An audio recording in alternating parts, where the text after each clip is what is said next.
So let's discuss today the variation in acceleration due to gravity. जो gravity हमने define करा था symbol small जी, हम उसकी बात कर रहे हैं कि जो force of attraction of earth होता है किसी भी ऑब्जेक्ट पर, वो हमने देखा था एक पर्टिकुलर प्लेस पे तो फिक्स होता है, लेकिन प्लेस के चेंज होते ही वो चेंज होना स्टार्ट। वही वेरिएशन हम देख रहे हैं कि वो किन किन फैक्टर्स पे डिपेंड करता है। तो बेसिकली जो variations of acceleration due to gravity है वो मेनली हम 4 फैक्टर्स पे बताते हैं, 4 फैक्टर्स पे डिपेंड करता है। उसमें से हमारे जो ग्रेड है 11 12 उस बेस पर हम 2 फैक्टर्स स्टडी करते हैं, ठीक है। एक वेरिएशन होता है ड्यू टू हाइट, हाइट में चेंज होने के कारण, और एक वेरिएशन होता है डेप्थ, यानी कि अर्थ है, अर्थ के ऊपर आप कितना जा रहे हो, और एक अर्थ के अंदर आप कितना जा रहे हो, एक हाइट और एक डेप्थ। तीसरा फैक्टर होता है रोटेशन ऑफ अर्थ, और एक फैक्टर होता है शेप ऑफ अर्थ, ठीक है। तो these are the 4 factors on which और due to which the acceleration due to gravity will be varying, ठीक है। So what are these 4 factors? First factor, so g will vary, g varies due to height, height को ही हम बोलते हैं altitude, altitude. Second, due to depth. Third, shape of earth. Fourth, rotation of earth. These are the 4 factors due to which the value of g will be changed at place to place, ठीक है। किस तरह से होती है? इनमें से जो हमें पढ़ना है वो ये है, जो हमारे सिलेबस के अकॉर्डिंग रहता है, या 11 साइंस के अकॉर्डिंग रहता है, 11 फिजिक्स के अकॉर्डिंग। ये 2 फैक्टर्स हैं जिसको हमें स्टडी करना है, जिनको डेराइव भी करना है। तो देखिए यहाँ पर फर्स्ट हम बात कर रहे हैं किसकी? First, variation in g due to altitude or height.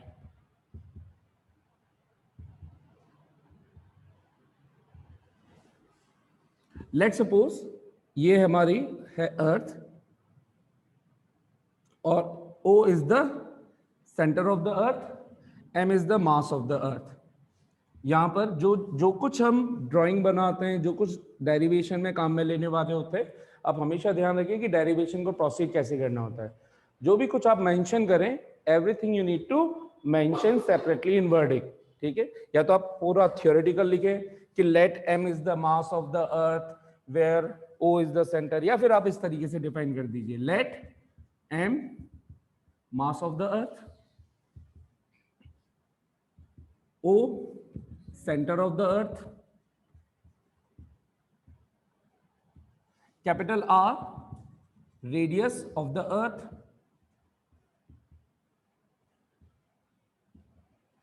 rho density of the earth, density of the earth. During the derivation और इन फैक्टर्स को स्टडी करते टाइम हम ये एज्यूम करेंगे कि अर्थ की डेंसिटी यूनिफॉर्म है throughout per unit volume, whatever mass content is there it will be uniform. हर एक मीटर क्यूब के अंदर same amount of mass is content, ये हम स्टडी करते हैं। सो हमने मान रखी है डेंसिटीज की क्या है, यूनिफॉर्म है, और अर्थ के सरफेस पर हमने एक पॉइंट ले लिया ए, और यहां पर डिफाइन कर दी हमने ग्रेविटी की वैल्यू जी, जो हम 9.8 ले रहे हैं, और इससे ऊपर हमें हाइट पर वेरिएशंस चेक करने, जहां पर ग्रेविटी कुछ चेंज हो जाएगी, क्योंकि हम बात ही उसी की कर रहे हैं। तो हम डिफरेंट पॉइंट ले लेंगे। लेट्स सपोज एक पॉइंट बी ले लिया मैंने, इससे h हाइट पर, स्मॉल h हाइट पर पॉइंट बी ले लिया, और यहां पर लेट्स सपोज इसकी ग्रेविटी चेंज हो चुकी है, g डैश बोल दो, या सिंपली मैं इसको gh लिख देता हूं, जिससे आपको समझ में आ जाए कि ये g की वैल्यू हैज बीन चेंज, कितनी, gh, या अगर किसी को ज्यादा दिक्कत हो g डैश, ठीक है। ये हो चुकी है। हमारा एम यही है कि ये g डैश का रिलेशन g के साथ क्या होगा, g मतलब 9.8 मीटर पर सेकेंड स्क्वायर, तो ये उसके कंपैरिजन में कितनी हो जाएगी, ठीक। r इज द रेडियस, तो r हम यहाँ पर मेंशन कर देते हैं, so this is r, r is the radius, ठीक है। हम अपना डेरिवेशन प्रोसीड करते हैं। प्रोसीड करने के लिए कुछ रिक्वायरमेंट्स जो आपको पहले से पता होनी चाहिए, जैसे स्मॉल जी और कैपिटल जी में रिलेशन, जो हम ऑलरेडी देख चुके हैं। What is the relation? तो हम यहाँ पे लिखेंगे जो हमारी स्टेप 1 है। फर्स्ट आपको ध्यान रखना है कि कैसे प्रोसीड करना है। Step 1, since we know that, क्या जानते हैं? Small G acceleration due to gravity और रिलेशन बिटवीन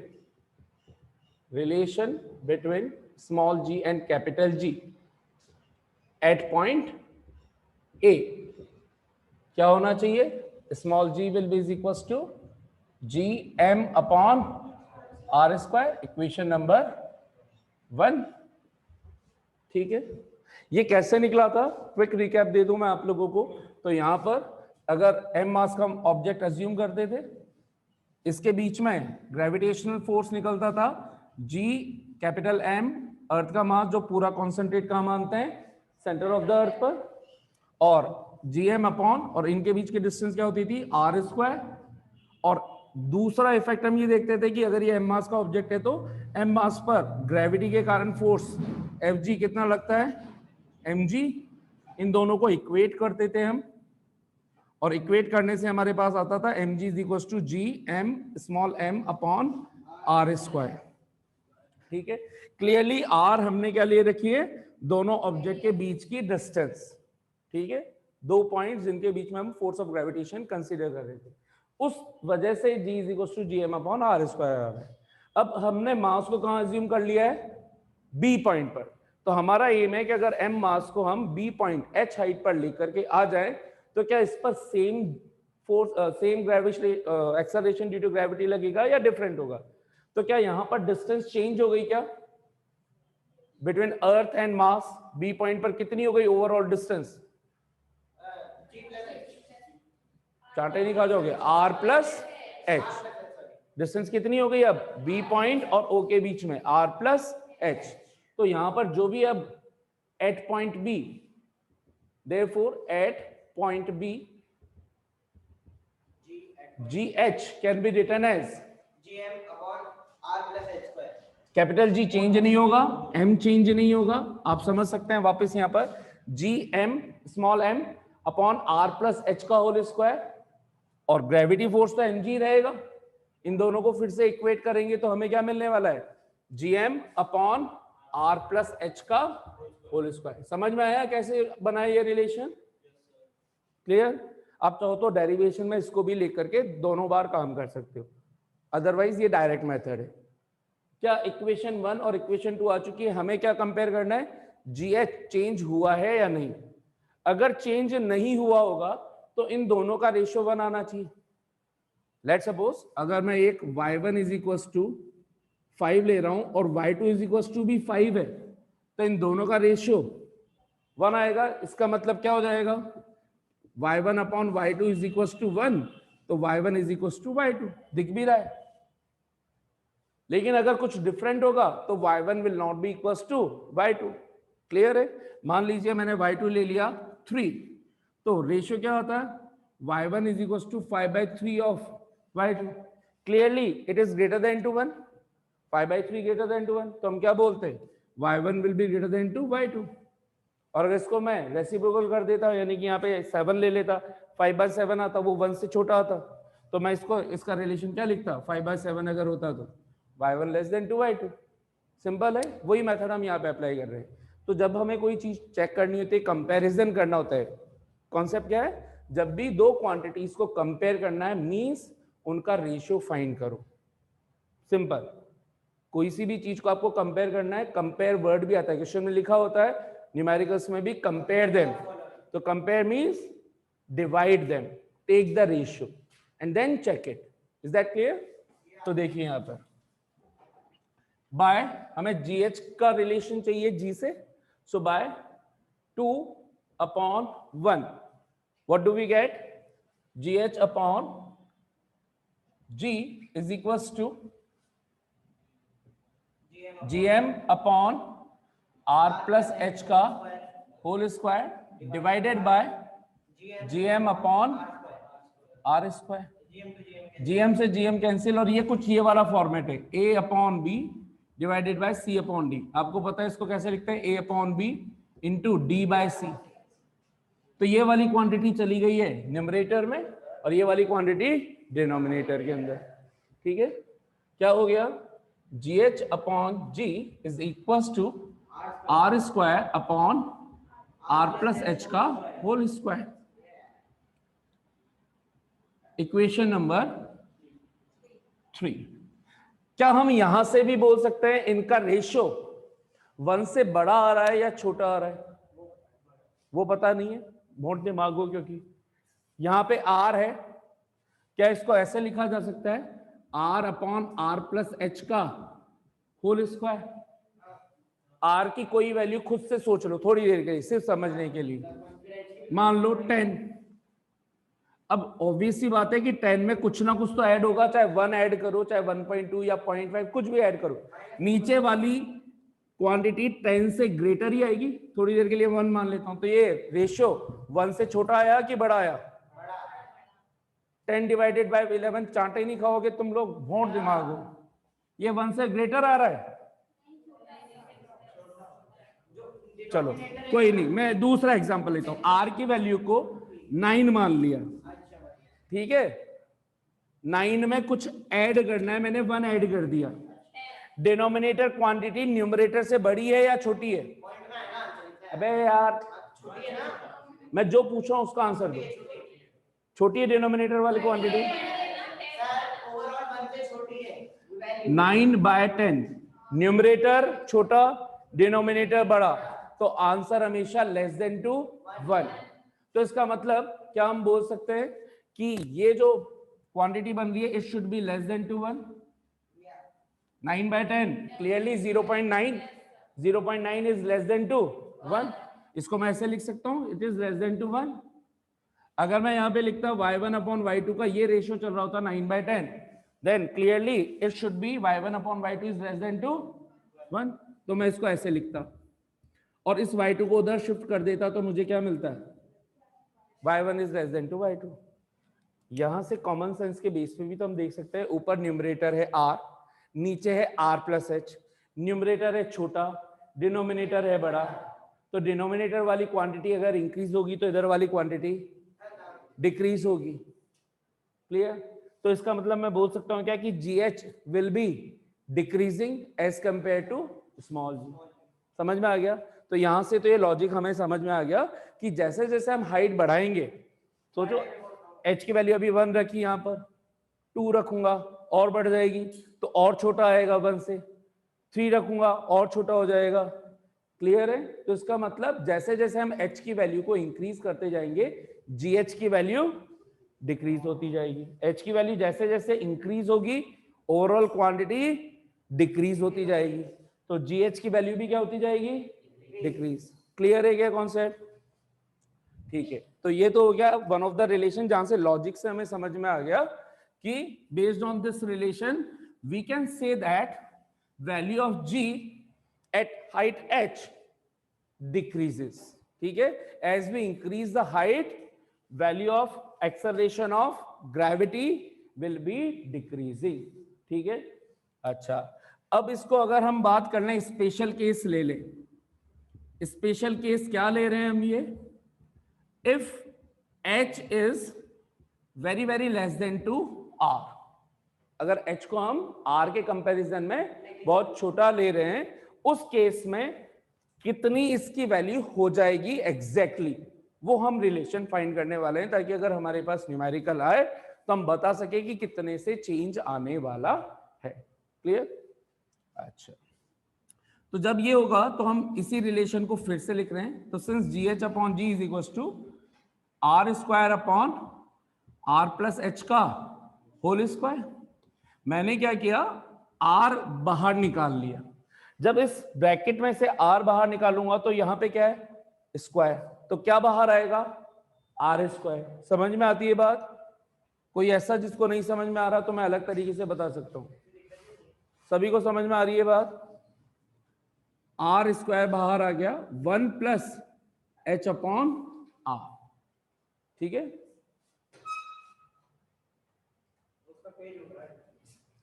आर स्क्वायर से आर स्क्वायर, और यहां पे स्क्वायर चल रहा है, आर स्क्वायर से आर स्क्वायर कैंसिल, हमें क्या मिल रहा है, G H upon G is equal to 1/1 plus H upon R का होल स्क्वायर। आपको पता है कि अगर इस तरह का कुछ रिलेशन हो तो इसको ऐसे भी लिखा जा सकता है, डिनोमिनेटर को ऊपर ले जाते हैं तो पावर माइनस में हो जाती है, ठीक है, पॉजिटिव है तो नेगेटिव, नेगेटिव है तो पॉजिटिव। यहां पे चल रहा है स्क्वायर, इसको मैं अगर ऊपर शिफ्ट कर दूं तो क्या मिलेगा मुझे,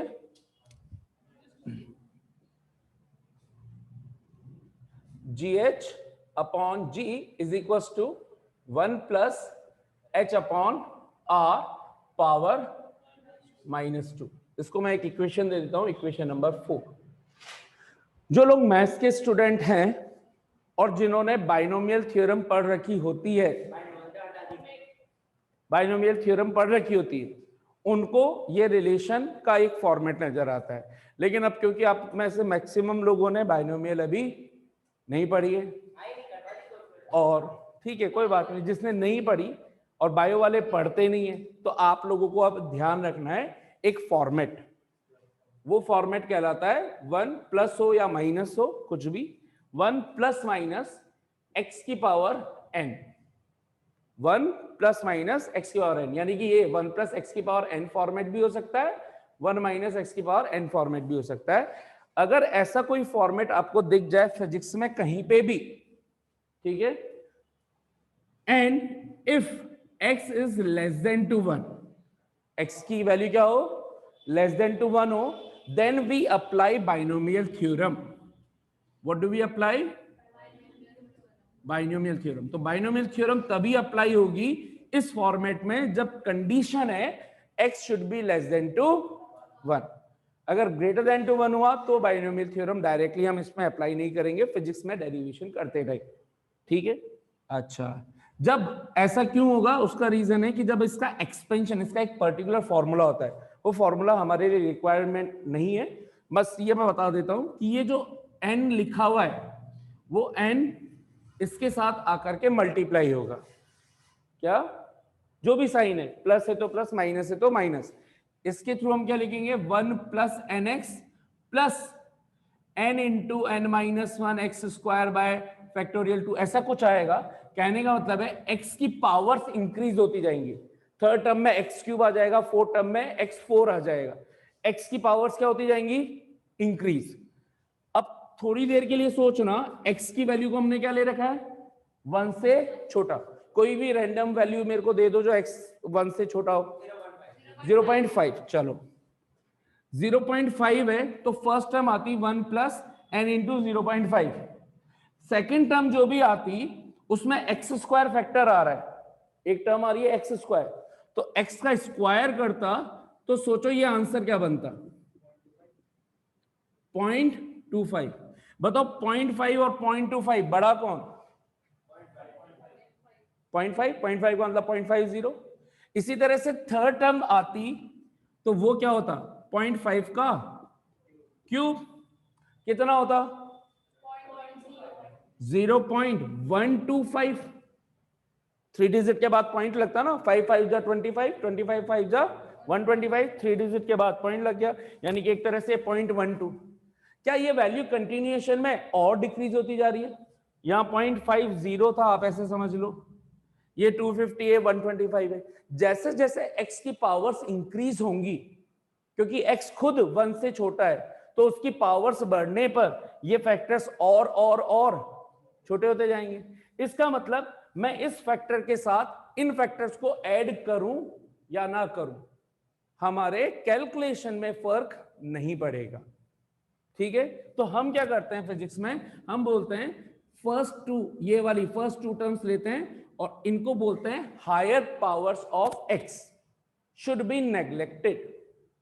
तो लर्न द कॉन्सेप्ट, जब भी इस तरह का फॉर्मेट दिखे 1 plus X to the power n, if x is smaller than 1 और उसके ऊपर कुछ पावर है, तो हम बोलते हैं कि बस ये दो टर्म लिखेंगे, and by neglecting the higher power of x।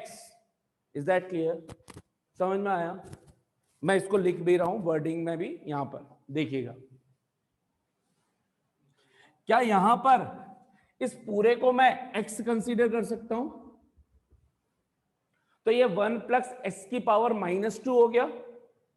n का काम कौन कर रहा है? -2। ठीक है, क्या h अपॉन r की वैल्यू लेस देन टू 1 है? यस और नो? यहां पे लिख दिया h is less than to r, इसका मतलब r को इधर ले आऊं तो h upon r is very very less than to, एक तरह से 0.2, 0.2 का स्क्वायर 0.04, 0.2 का क्यूब 0.008, बहुत बहुत छोटे होते जा रहे हैं। तो हायर पावर जैसे जैसे आएंगी वो इतनी छोटी होती जाएंगी कि उनको फर्स्ट टू टर्म्स के साथ ऐड करो ना करो कोई फर्क नहीं पड़ता। तो हम लिखते हैं so since h upon r is less than to 1, therefore by binomial theorem expansion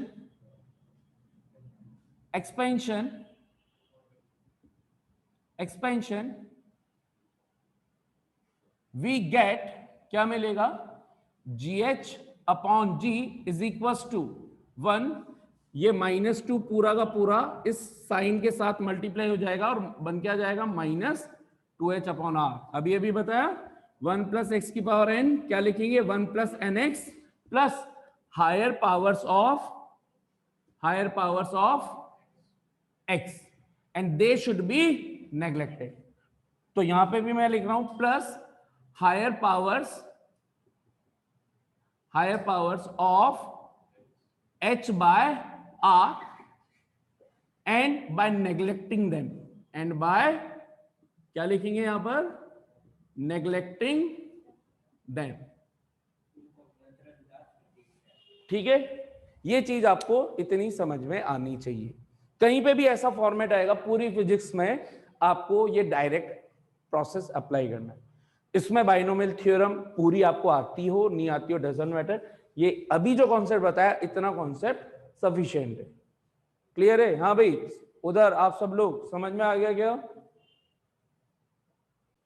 तो देखिए अब यहां पर 1 माइनस हमें क्या मिला? इनको अगर नेग्लेक्ट कर रहे हैं तो gh upon g is equal to, इसका फॉर्मूला क्या बन गया? 1 माइनस 2h अपॉन r।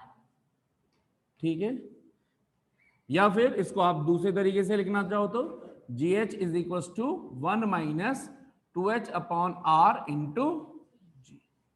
ठीक है, आप चाहो तो यहां पे भी लिख सकते थे gh is equal to r square upon r plus h का होल स्क्वायर इंटू g। ठीक है, यहां तक ये सब कुछ क्लियर हुआ? सिर्फ g को मैंने इधर ट्रांसफर किया और कुछ नहीं किया, इसमें भी बस g को इधर ट्रांसफर किया। ये फॉर्मूला, इसको इक्वेशन दे देते हैं। This formula is applicable only if h is less than to r। अगर h की वैल्यू r के कंपैरिजन में बहुत छोटी हो। क्या मतलब है इसका?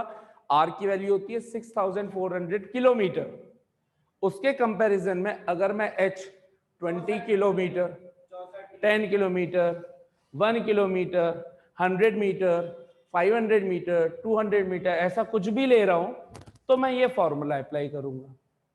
लेकिन अगर मैं h की वैल्यू r/2 ले लूं, h की वैल्यू कितनी ले लूं? r/2, यानी कि वो r के कंपैरिजन में अब छोटा एकदम से नहीं है, आपको उसको कंसीडर करना पड़ेगा। Then you will be applying the formula number 3। ठीक है, so if h is comparable to r, then we use कौन सा फॉर्मूला? बाय इक्वेशन, कौन सी इक्वेशन है ये? 3, by equation 3। And second, if h is less than to r, we use equation कौन सी? 5th, to find the variation in small g। ठीक है, कितनों को समझ में आ गया यहां तक सब कुछ? देखिए यहां पर, अच्छा अगर मैं यहां पे बात करता, मान लीजिए अगर इस h को मैं कहां तक ले जाऊं, इस हाइट को m ऑब्जेक्ट को मैं r जितनी डिस्टेंस पे ले जाऊं, यानी कि 6400 किलोमीटर पे ले जाऊं, तो gh की वैल्यू कितनी हो जाएगी। तो देखिए if h will be is equal to r, तो अब कौन सा फॉर्मूला यूज करना है, थर्ड या फिफ्थ, थर्ड में अगर इस वैल्यू को रखा, बातें नहीं, gh is equal to r square upon r plus r, 2r का होल स्क्वायर इंटू g, कितना हो गया, r square upon 4r square into G, g by 4। इसका मतलब अगर आप अर्थ की रेडियस जितनी ही हाइट पर ऑब्जेक्ट को ले गए, तो उस जगह अर्थ की ग्रेविटेशन कितनी हो जाएगी, ग्रेविटेशनल फोर्स या एक्सेलरेशन ड्यू टू ग्रेविटी कितनी हो जाएगी, 1/4 टाइम्स। अभी अगर 9.8 है तो वहां पर कितनी हो जाएगी, 9.8/4 मीटर पर सेकेंड स्क्वायर। समझ में आ रहा है। तो जितनी ज्यादा हाइट बढ़ाते जा रहे हो, ग्रेविटी उतनी कम होती जा रही है, या एक्सेलरेशन ड्यू टू ग्रेविटी उतनी ही कम होती जा रही है। ठीक है, अगर मैं h की वैल्यू 10 किलोमीटर ले लूंगा एज कंपेयर टू, तो फिर मैं कौन सा फॉर्मूला लगाऊंगा, ये वाला 1 - 2h upon r, 2 into 10 kilometre, kilometre से किलोमीटर कैंसिल हो जाएगा, 6400 बचेगा, 10 अपॉन 6400, 1 अपॉन 640, तो कितना आ जाएगा 640, 2 इंटू 2 अपॉन 640, 2 अपॉन 640 कितना हो जाएगा, 1 अपॉन 320, 320 माइनस 1 अपॉन 320 कितना हुआ, 319 अपॉन, क्या ऑलमोस्ट सेम ही बना रहा है क्या। तो क्या मैंने यही बात बोली थी क्या कि अर्थ की सरफेस के आसपास जी में ज्यादा वेरिएशन, लेकिन जो भी आ रहा है हुआ कम ही है, 319 upon 320, answer will be less then 1, वो जो भी इंटू जी, तो जी का आंसर 9.8, 1 से छोटे से मल्टीप्लाई होगा तो 9.8 से और छोटा आ जाएगा, कितना आ सकता है, 9.7 आ गया, लेकिन बहुत ज्यादा वेरिएशन नहीं आया। इसलिए हम कहते हैं कि अर्थ की सरफेस के पास में जी को आप क्या कंसीडर कर सकते हो, 9.8। लेकिन जब आप बहुत ज्यादा वेरिएशन लेके आ जाओगे, 200 किलोमीटर, 500 किलोमीटर, देन फिर आपको सोचना पड़ेगा मतलब फॉर्मूला यहां पे लगेगा, तब उस टाइम पर अर्थ की एक्सेलरेशन ड्यू टू ग्रेविटी जो मास में प्रोड्यूस होगा वो चेंज हो जाएगा। कॉन्सेप्ट समझ में आया, क्लियर है।